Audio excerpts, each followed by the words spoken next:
In this exercise, we have to modify a navigation bar to improve its layout and alignment. The goal is to align these menu items to the right, and then we have to add a logo on the far left side. So this is how the navigation bar currently looks like. It has three menu items aligned to the left, and to improve its layout and to do the exercise, we need to move these items to the right side of the bar here. And additionally, we should add a logo on the far left side to create a more organized look.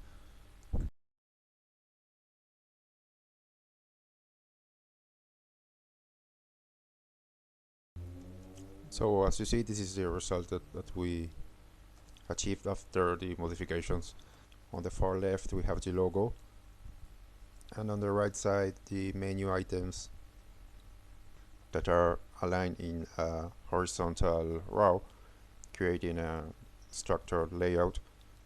We did apply flexbox styling, so the space between the logo and the menu items is perfectly balanced, making the bar visually appealing. And this is what we are going to see in the code right now. Good, so first we introduced a new structure to the navigation bar by adding a div element to wrap the menu items. This div serves as a container for the menu links, and by wrapping these links in a separate div, then we can better manage their layout and styling. And this approach, we'll see later, this approach allows us to apply flexbox properties to the parent nav element. And then to incorporate the logo into the navigation bar, we added this line, which creates an anchor element that serves as the logo link. It contains a class attribute that allows us to apply specific CSS styles to the logo. Alright, so this is related to the HTML. Now let's move on to the CSS. Alright, so first in this nav rule that represents the styling applied to the navigation bar, it's responsible for defining the appearance and layout of the navigation area. It previously had only two attributes, this background color and overflow background color that sets the background color of the navigation bar to dark gray, and then overflow that ensures that any content that extends beyond the navigation bar's bounds is hidden, right? And then we added these four elements. One is display flex. This property establishes a flexible layout model for navigation bar, allowing the logo and menu items to be aligned and spaced effectively within the container. Align item and center. This vertically centers the content of the navigation bar. Then with the justify content, space between, we distribute the space between the logo and menu items, positioning them at opposite ends of the navigation bar. And then with this padding we add internal spacing around the contents of the navigation bar. And then regarding to the logo, we just style, and we give some properties regarding to the color and text decoration. And then regarding to the menu class, we define a property called display flex, which activates the flexbox layout model for the elements inside the menu. the menu class. Flexbox is a powerful layout tool that allows for efficient arrangement and alignment of child elements, in this case the menu links. So for example, by default, Flexbox arrange child elements in a row, making it easy to create a horizontal navigation menu without additional CSS properties. And then in this CSS selector that targets all these anchor elements that are children of nav, right? Of nav elements, we remove the float left, this property. We have removed it. This is another important modification we did. And the reason why we removed that property from the original style is because Flexbox replaced the need for manual floating. So with this new implementation, we don't need that property anymore. Flexbox basically simplifies layout management. Instead of floating elements, Flexbox allows us to align items horizontally or vertically with more control. The task in this exercise involves organizing the layout so that the text appears on the left side and the image is positioned on the right side. So this image on the right side and this text on the left side. Make sure the content is horizontally aligned and centered on the page, with some space between the edge of the screen and the elements. Alright.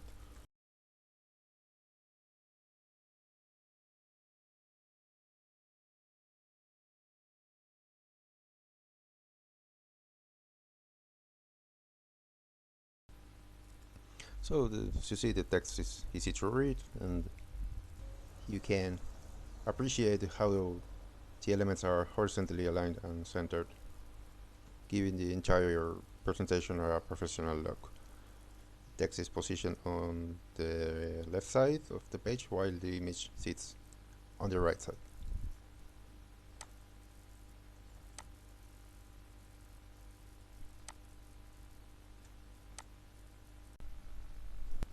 So first, with this selector, we target all elements on the page. This asterisk symbol is the universal selector in CSS, meaning it applies the defined styles here to every single element in the HTML document. With this margin and padding 0, we remove any default external space around the element. With padding, any internal space inside the elements. And then this property, box size in border box, ensures that an element's width and height include padding and borders in their total size. Then with this selector, we target the body element of the HTML. It is the main container that holds all the content of the web page. So first we set the font, background color. This H property means 100% of the viewport H. That's what this value means, and this ensures that the body occupies the full H of the browser window, allowing for a full screen experience. And then with this display flex, we activate the flexbox on the body element, allowing for a flexible layout, because flexbox simplifies the process of aligning and distributing space among items in a container. Because then with with this property, align items, we complement the display flex property by controlling the vertical alignment of flex items within a flex container. By setting display flex, we first enable flexbox, and then we align item center. We specify how the flex items should be aligned along the layout, right? So when we use align item center, we center all the child elements vertically within the flex container. If we have, as in this case, a flex container with items like text and images, using align item center, we ensure that they are all aligned to the center of the container. Then justify content center also works alongside display flex to create a horizontally centered layout for flex items. This property basically centers the flex items horizontally within the body. It ensures that the content is placed in the middle of the page. Then with padding 20 pixels, we add space inside the body element. By doing this, we prevent the content from touching the sides of the screen. And then we focus on the container class,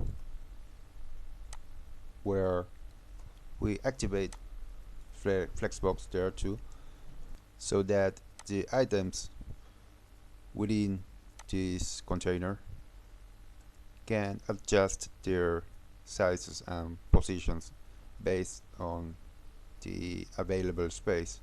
And in this case, we can complement this property, this flexbox with this property gap that defines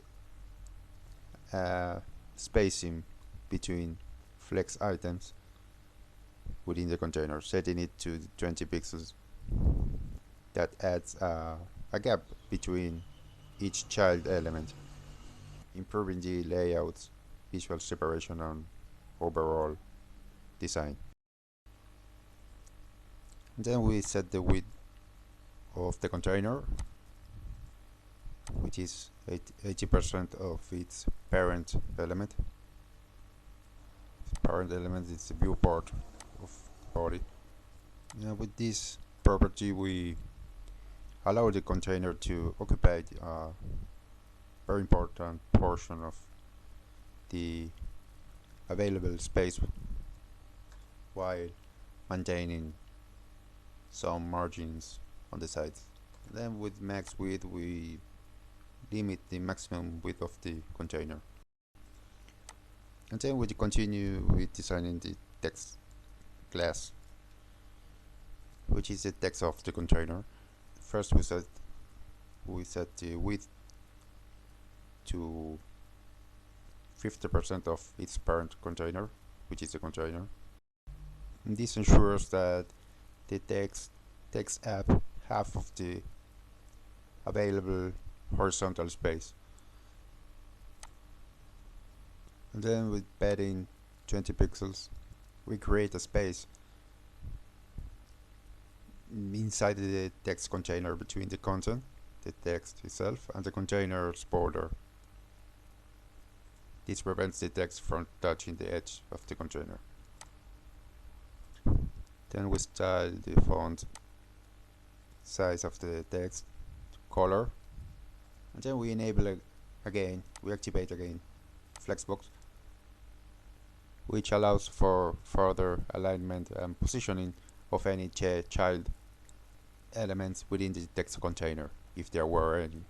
However, since there are no additional elements here, this property primarily sets the stage for potential future content.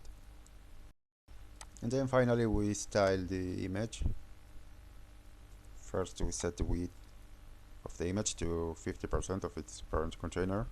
Similar to the text, we ensure that the image occupies half of the available horizontal space. H auto. This property maintains the original aspect of the image while scaling it. By setting the H to auto, the image will resize proportionately based on its width. By doing this, we prevent distortions, ensuring the image looks natural regardless of the site it is displayed at. Border radius, we round the corners of the image. And object fit cover, this property determines how the image is resized to fit within its container. The value cover ensures that the image covers the entire area of each parent element. In this exercise, we should design a square that serves as a container. And inside this container, we have to place another smaller square positioned at the bottom right corner.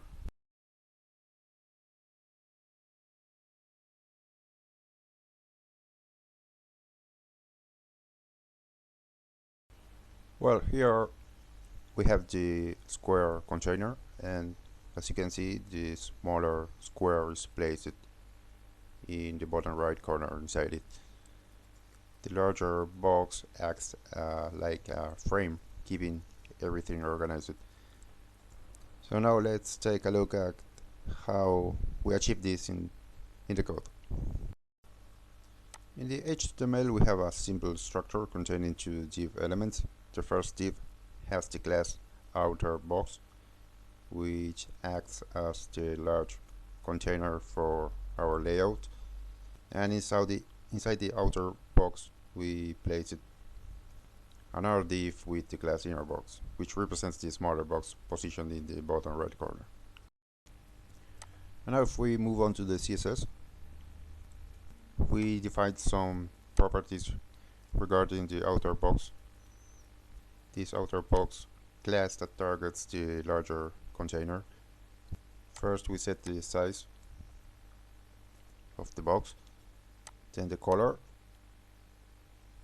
and then the key property is this one, position relative, which makes the outer box the reference point for any absolutely positioned element inside it. Then we set this margin property. With 50 pixels, we set the top and bottom margin to 50 pixels, creating space above and below the outer box. And then this auto value automatically calculates the left and right margins, centering the outer box horizontally within its parent element, in this case the body of the page. And then regarding to the smaller box inside the outer box, first we set the size, color, and then the key property is absolute position, because it basically allows the inner box to be positioned in relation to its closest positioned ancestor, which is the outer box. And with ancestor I mean any parent element in the HTML extractor that contains the current element. The outer box is the immediate ancestor of the inner box. And when using position absolute, the inner box looks to the closest ancestor that has a positioning context like relative, absolute, or fixed to determine its placement. Therefore, in this case, it used the outer box as its reference point. That's why then these properties, bottom and right, specify the exact positioning of the inner box related to its ancestor which is the outer box. With bottom 10 pixel means that the bottom edge of the inner box will be positioned 10 pixels above the bottom edge of the outer box. It just creates a space of 10 pixels between the bottom of the inner box and the bottom of the outer box. And then this right 10 pixels indicates that the right edge of the inner box will be positioned 10 pixels to the left of the right edge of the outer box. This also creates a space of 10 pixels between the inner box and the outer box edge, right edge. And again, the position relative is applied to this parent element, which allows it to serve as a reference point for any child within it.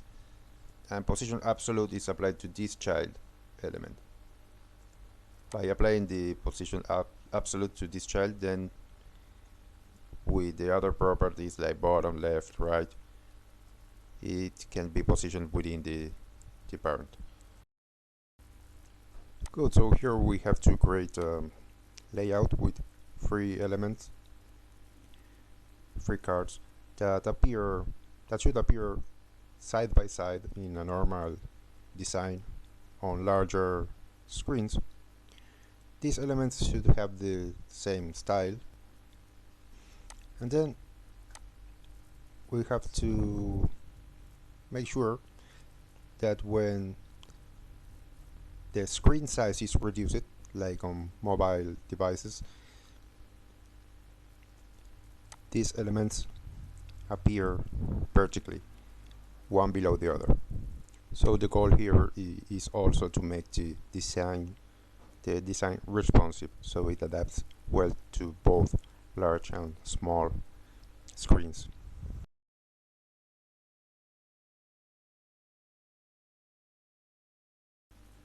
So initially the 3 elements will appear without any style, and after saving our changes, they appear side by side exactly the way the exercise requires. So first we target the body element, which is the main container that holds all visible content on the web page. Then we apply this background color. Then with this padding we add 20 pixels of inner space inside the body. This creates some room between the content and the edge of the page. With margin 0, we remove any default margin that browsers usually add to the body. And then we center all the inline content inside the body, such as text, for example. And then we target the elements with the class card. We style them to appear as small, commonly used in layouts such as products card or content blocks. And with this display inline block, which is the key property for positioning elements next to each other horizontally. Always you want multiple elements to appear in a horizontal line. Using display in block is a good practice, especially when you need them to have specific dimensions like width and height and want to control the alignment. And it's an alternative to using flexbox for aligning elements horizontally, but for basic horizontal alignment it's a good option. Flexbox is more powerful for complex design and layouts. You can choose the method that best suits your needs based on the complexity of your layout and design requirements. Here the exercise does not specify any of them. So then we set the width and height of the cards, color, some style stuff, And then with this margin 10 pixels, we create space around each card. So setting a margin of 10 pixels ensures that each card has a gap between them, providing a much more better layout. So until now everything works fine, except if we want to reduce the size of this page. So this way does not look so good. This would be a non-responsive layout, which is an outdated design approach. So to improve the user's experience, and we have to adopt a responsive design. And for that, we'll just have to add here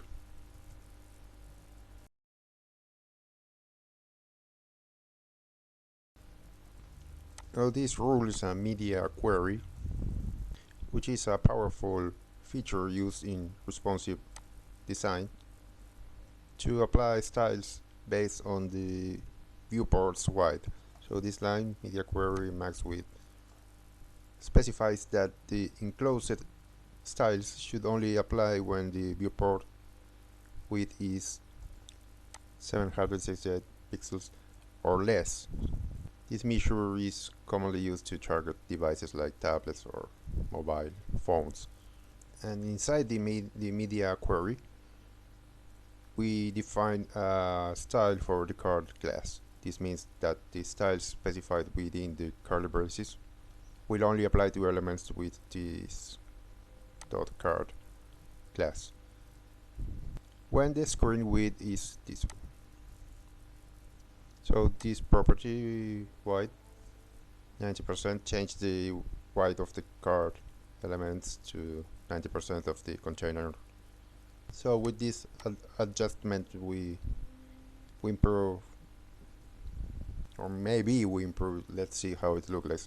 So by reducing the size of the screen, let's see how, and it looks like, you see.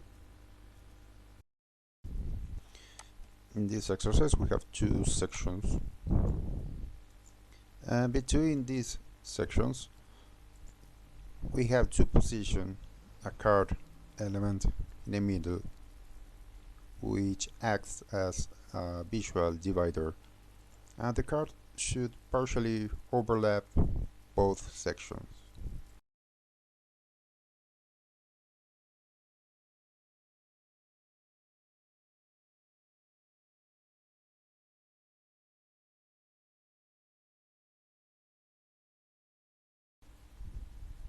And the result of the exercise is two different sections, and between these sections a card sits in the center. The card overlaps both sections, and the overall effect is seamless, making the card the focal point while maintaining the harmony between the two sections. And the result of the exercise is two different sections, and between these sections a card sits in the center. The card overlaps both sections, and the overall effect is seamless, making the card the focal point while maintaining the harmony between the two sections. So first, the basic structure included only these two sections. So I started adding this block of code, which introduces the card that will act as a divider between the two sections. This card separator div will hold the card element. And then if we move on to the CSS code, we encounter that until here, this is the provided CSS code. This is the basic setup that was given to us. So the task is to build upon this base by adding a card element between the two sections. It simply started by setting all margin and padding to 0 for all elements, and then some styles to the body and the sections. And then let's move on to the section that is responsible for resolving the exercise. And these are the properties for the section that separates the two main sections. And first we start with position relative, that allows the card inside it to be positioned absolutely related to this container. So with this property, the card separator will remain where it normally would appear, but its child elements, so meaning the card, can be then positioned with respect to the card separator's boundaries, right? This is crucial because the card then can be then positioned within this relative container.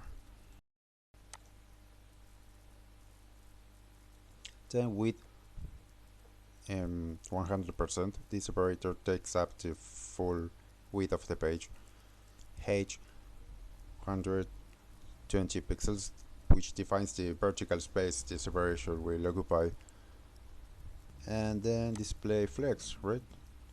This means we are activating flexbox for alignment of the child elements, like the card inside it. And the alignment of the card, then we justify content. We horizontally center the card within the separator. Align item center vertically centers the card within the separator. Then we set the background, which should be equal to the color of the section 2, because it's like a continuation of the section 2. You're somehow part of the separator is somehow part of the second section. And then we encounter the style of the card element within the card separator. First, with position absolute, we mean that this takes the card element out of the normal document flow, allowing you to position it precisely within the parent container. So if we previously defined this property position relative in the parent container, it means that in the child container, in the child element, we can, with this position absolute, position this element in relation or within its parent container. So the card's position will now be based on the boundaries of its closest positioned ancestor, the card separator. Now with this top minus 30%, we move the card 30% above its natural position related to the card separator's h. And by positioning it above the center, the card overlaps both the first section and the separator. Then we set the width for the card. The padding, 20 pixels of the padding inside the card, ensuring the content within the card, like the text, has a space around it and doesn't touch the edges. Then we set a little styles, and with this set index 1, we ensure the card appears above other elements like the sections it overlaps. This property controls the stacking order of positioned elements, and higher values bring the element to the front, right?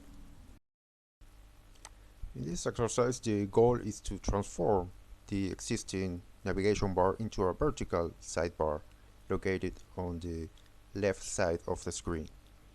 The menu items need to be arranged vertically, and the sidebar additionally must be responsive, which means that when the screen size becomes smaller, the layout should adapt by displaying the menu the menu items are horizontally, similar to a typical navbar.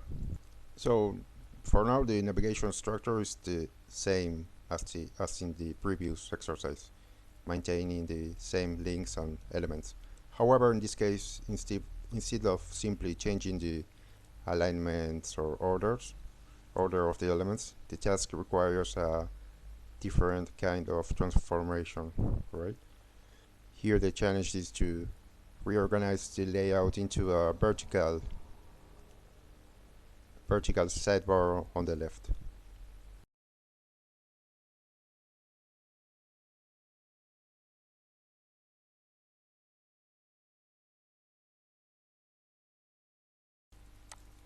Alright, so here we successfully transformed the navigation bar into a vertical sidebar position on the left side of the screen. The menu items are one below the other, and then as the screen narrows, the navigation originally positioned on the side, it shifts from a vertical layout to a horizontal bar at the top of the page. This design ensures that users can access links without losing any functionality. So with each resize of the screen, the navigation not only maintains its usability but also improves the overall user experience.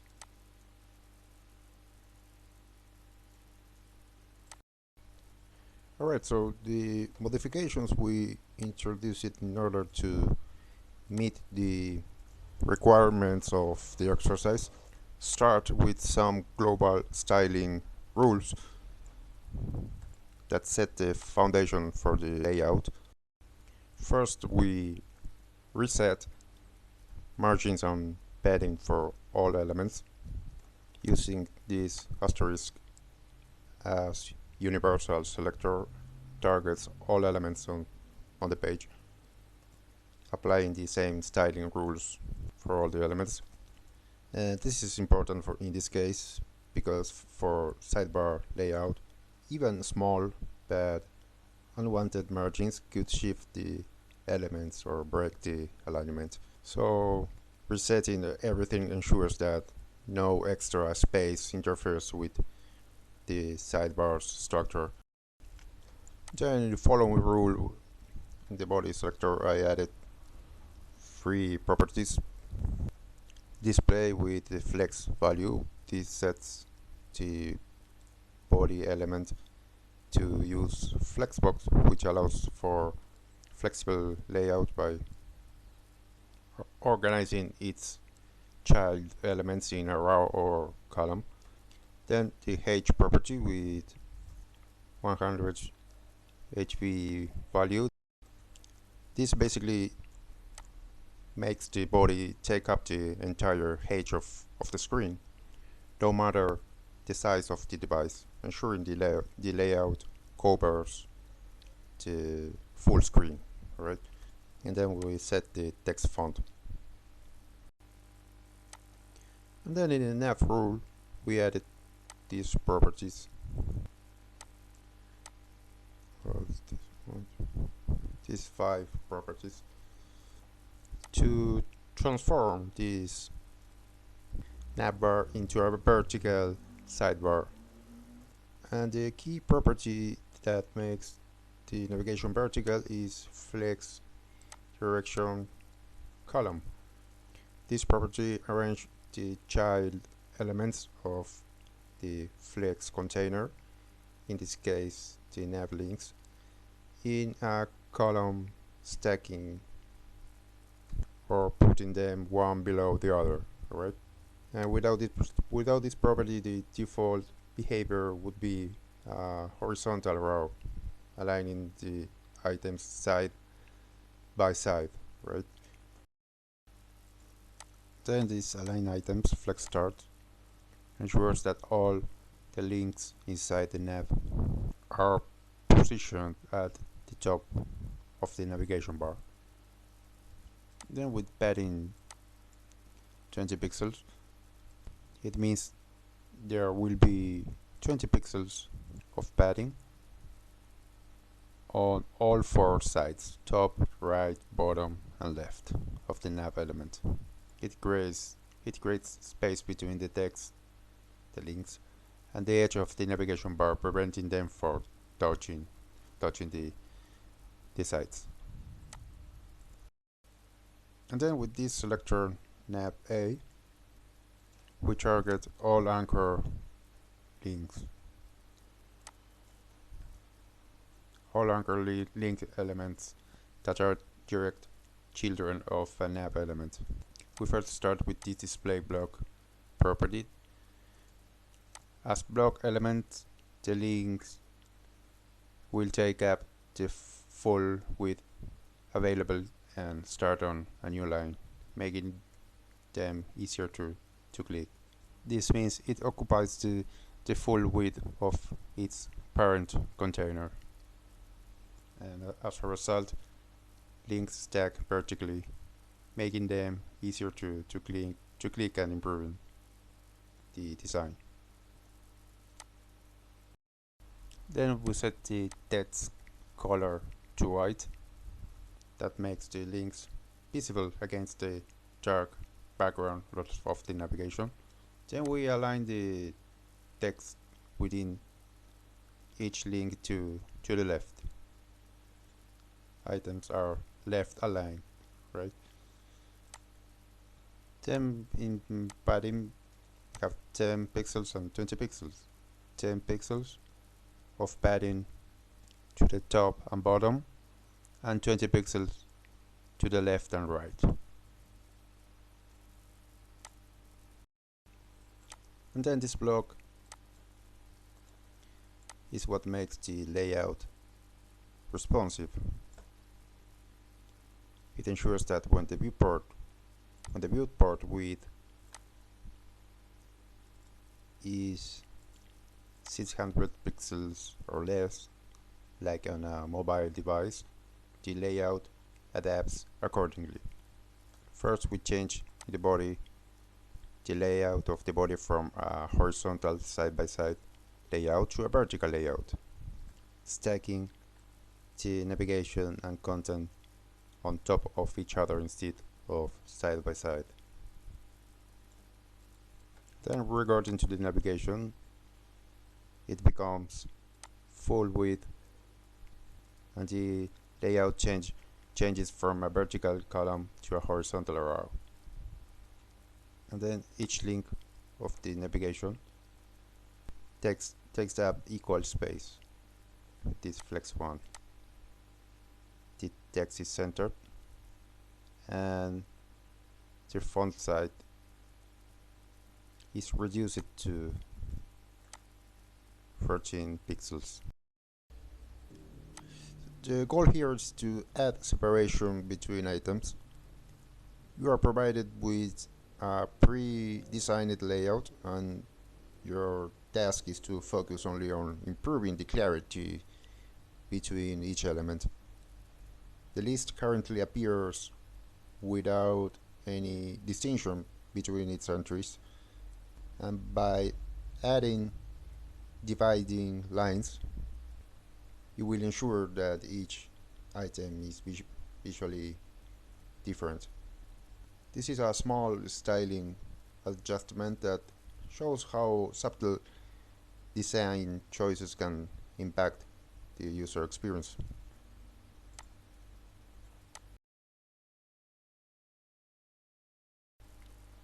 So this is the CSS code we were provided with, which I will explain in detail in the next exercise, which involves the same structure. However, note that with this small modification,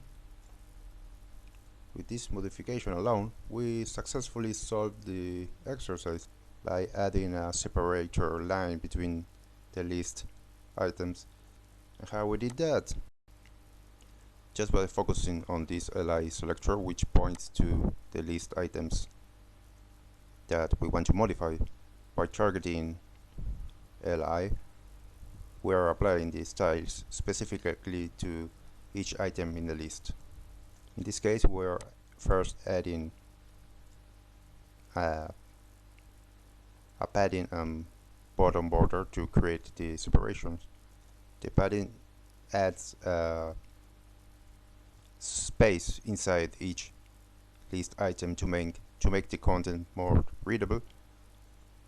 This padding we were given, and we just had to add this property to start making the desired effect. And this border bottom property with 1 pixel solid creates a light gray horizontal line beneath each item to visually separate it from the next one. And here we ensure that the last item in the list does not have a border underneath it, which prevents an unnecessary line at the bottom of the list. Note that if we remove this property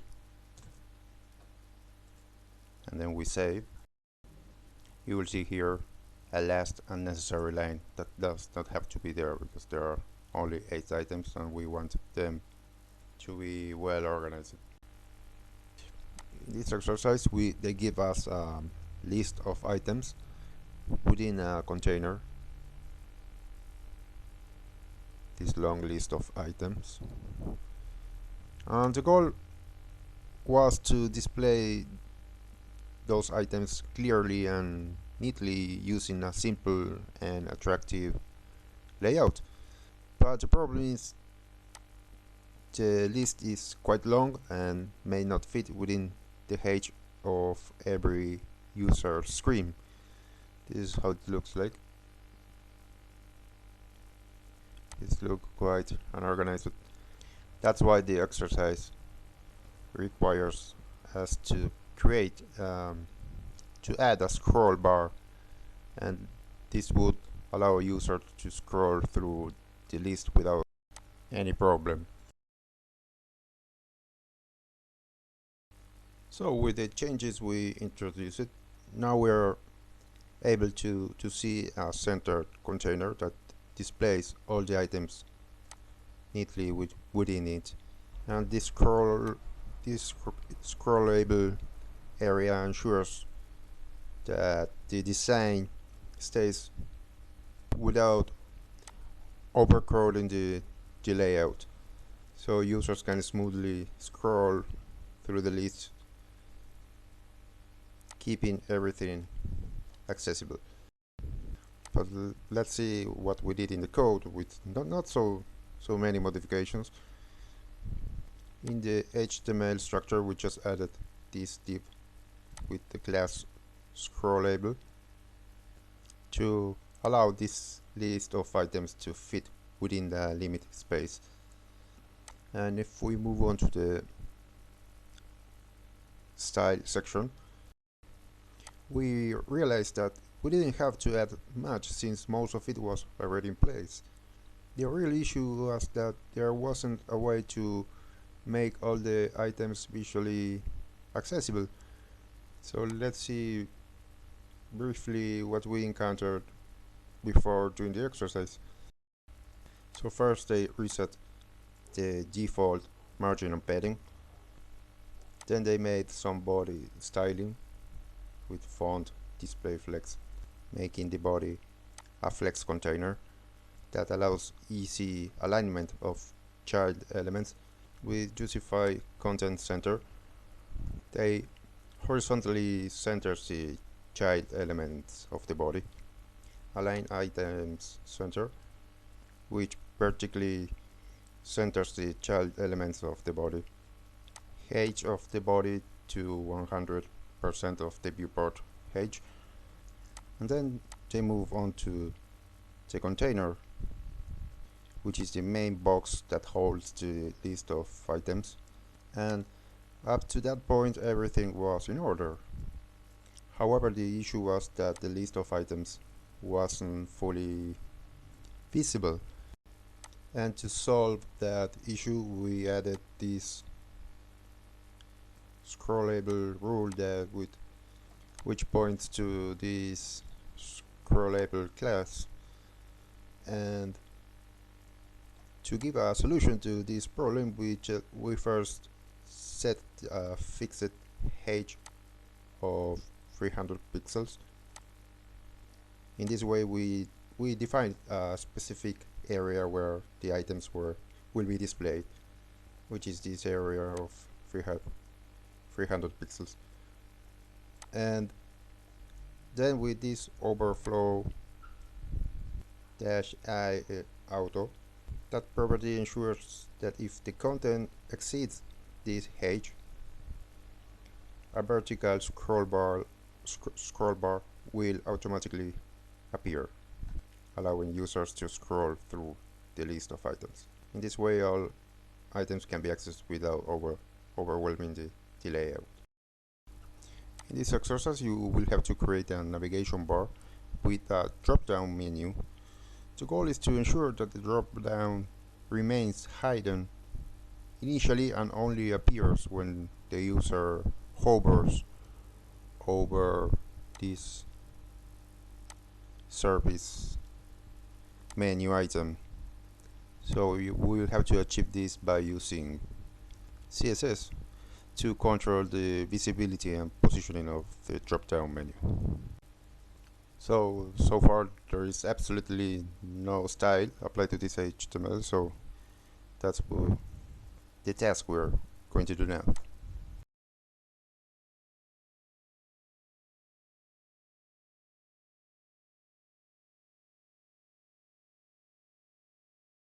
So after writing the code, we have a simple navigation bar that includes these links, and the feature is this service section, which contains a drop-down menu. And when you hover over service, a submenu appears offering additional options. This drop-down menu is initially hidden, and it appears when needed. Good, so first we target the body and remove any default margin and padding that might exist within the body element, ensuring the content starts at the very edge of the page. Then we jump to the CSS block that styles the nav element, which is the navigation bar. And first we set the background color, and then we add padding 10 pixels. This adds 10 pixels of padding inside the nav element, which creates a space between the content and the edge of the navbar. And then with this nav UL selector, we target the UL element that is nested directly inside a nav element. It means that any another list inside a nav will have the specified styles applied to it.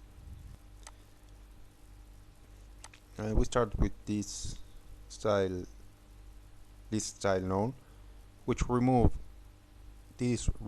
the default bullet points that are usually displayed in another list, making the list items appear as plain navigation links without the default markers. Then we remove any default margin and padding around the list, ensuring the list starts right at the edge of the container. And then we have the property display flex. This turns the list into a flexbox container, which aligns the list items horizontally in a row by default. And then with this selector, we target each individual li item here that are inside the navigation bar, and we set this position relative property, meaning that the list items position can be adjusted relative to its normal place in the document. This also allows the elements to be used as a reference point for absolutely positioned child elements, which is often useful in drop-down menus, as we are going to see now. Then with this rule we apply a specific style to all anchor A elements within the navigation bar. When a user hovers over them with the mouse cursor, so this part targets all anchor elements inside the navigation bar, so only the links within the nav are affected, and this hover is a pseudo class that applies styles when the user hovers over the element. And with this color we are changing the background color of the anchor element to a dark gray shade when hovered over.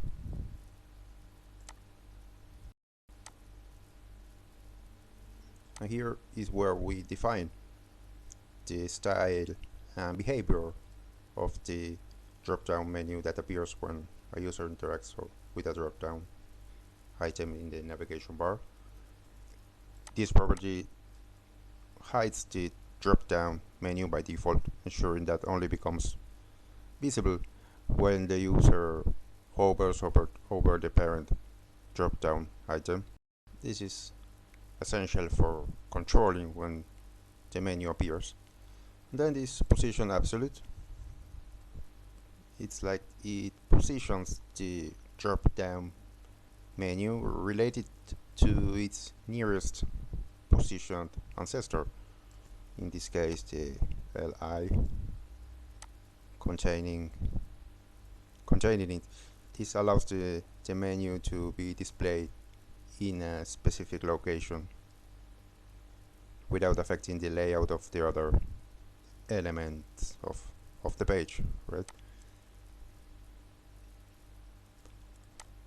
That's why we define the relative property here, so it can be referenced to this to this one. With top 100, we place the top edge of the drop-down directly below the parent drop-down item. Left 0, with this property we align the left edge of the drop-down menu with the left edge of the parent drop-down item, and we set the color, and then minimum width for the drop-down menu, ensuring that it does not become too narrow and remains easy to interact with.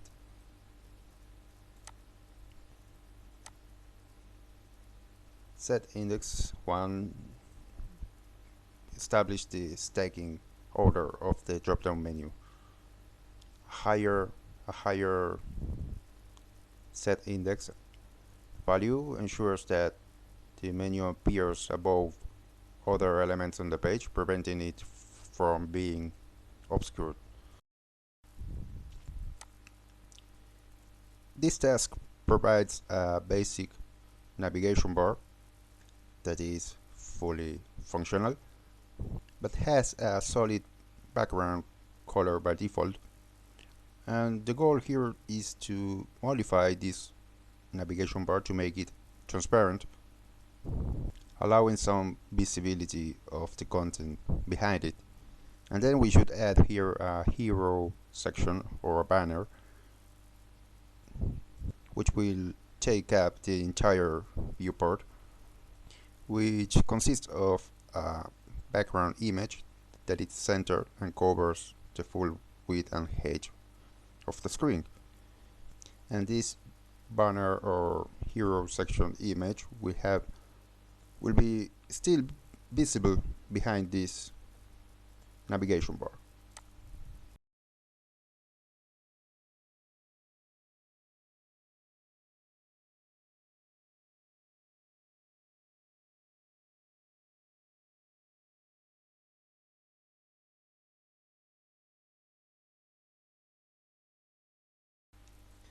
So this is how our design looks like, with a transparent navigation bar that sits fixed at the top of the page.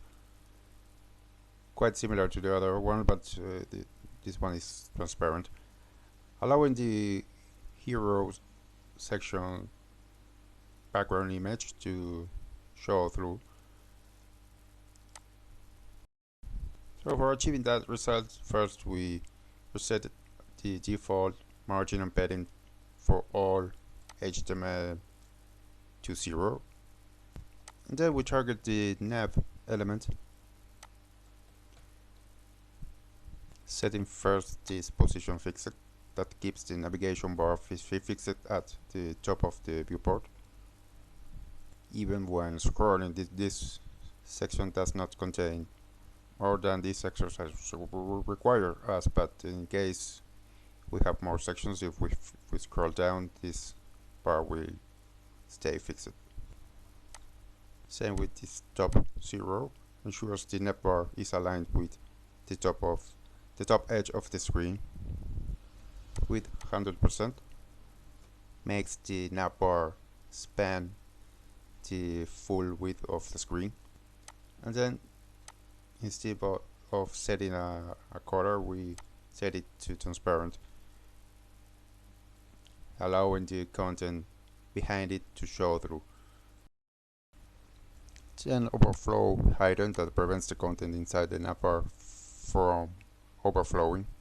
So any content inside the navbar, such as links or icons, stays within the boundaries of the navbar's defined area. Then this set index ensures the navbar stays on top of other content on the page. This value 1000 is chosen to ensure that the navigation bar stays above most other elements on the page. This is a common practice to give plenty of space for other elements that might use smaller set index. And these two rules stay unchanged from the original version that was given to us. Now hero, which corresponds to this section, targets this section. We start by setting the image to be used as the background. Then the property background size cover that ensures the image covers the entire hero section. Background position center that keeps the image centered within the section. Height of the image 100% of the visible screen. And then we activated Flexbox to easy content alignment. With align items center, we vertically center the content within the hero section. With justified content, horizontally center the content that contains the hero section. And then this position relative, we just added for additional positioning, such as adding elements above the background image if needed. For the transparent effect, most of it is achieved by this property.